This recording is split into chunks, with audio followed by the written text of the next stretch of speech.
Acara Niti Raja Sasana di Ubud kan diundang oleh Gung Ari dalam rangkaian Puja Saraswati Sewana juga untuk kegiatan itu.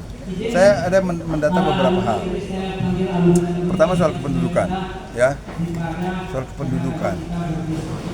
Itu Anda tahu penduduk Bali sekarang itu 4.400.000 berapa gitu kan. Luas Bali itu cuma seberapa, pokoknya kalau dicari perbandingannya itu idealnya jumlah penduduk per kilometer persegi, per 1 kilometer persegi itu kan cuma 50-100 orang, tapi di Bali sudah mencapai 800 orang.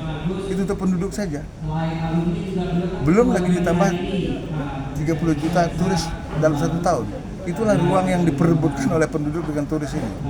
Maka konflik sosial saya kira tidak akan terhindarkan, dan atau potensi konflik sosial menjadi besar. Nah itu artinya itu kan perlu kemudian public policy yang benar untuk melihat persoalan itu. Jangan sampai kejadian yang terjadi di Italia sama di Spanyol, di Barcelona itu penduduk mengusir turis itu terjadi di Bali. Nggak lucu itu. Nah, itu kan hanya karena public policy misalnya tidak tepat diterapkan. Walaupun mungkin kesesakan itu adanya barangkali hanya di Bali Selatan ya, di utara, di kampung saya sama Jeruk Nyarikan ini mungkin belum terjadi, tetapi kan mulai public policy harus mulai dibuat ke arah itu satu. Yang kedua yang paling serius persoalan sampah.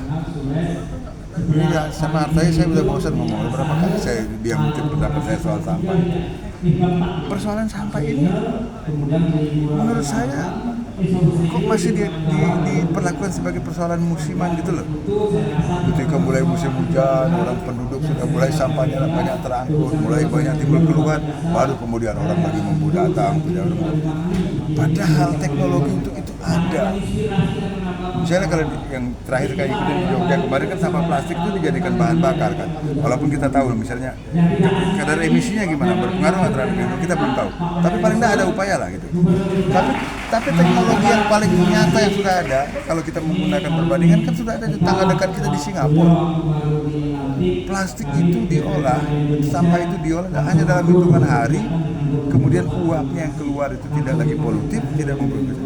Abunya itu juga tidak menimbulkan polusi, bahkan bisa dijadikan medium untuk reklamasi dan sama sekali tidak mempengaruhi ekosistem yang ada di sana. Bahkan ada beberapa binatang langka yang kemudian yang dulu sudah hilang belum muncul ke situ. Dan itu nggak jauh-jauh, cuma ada di Singapura. Lalu mengapa Bali tidak bisa? Nggak ada kemauan politik. Kalau menurut saya, nggak ada kemauan politik. Itu yang persoalan sampahnya ya. Itu.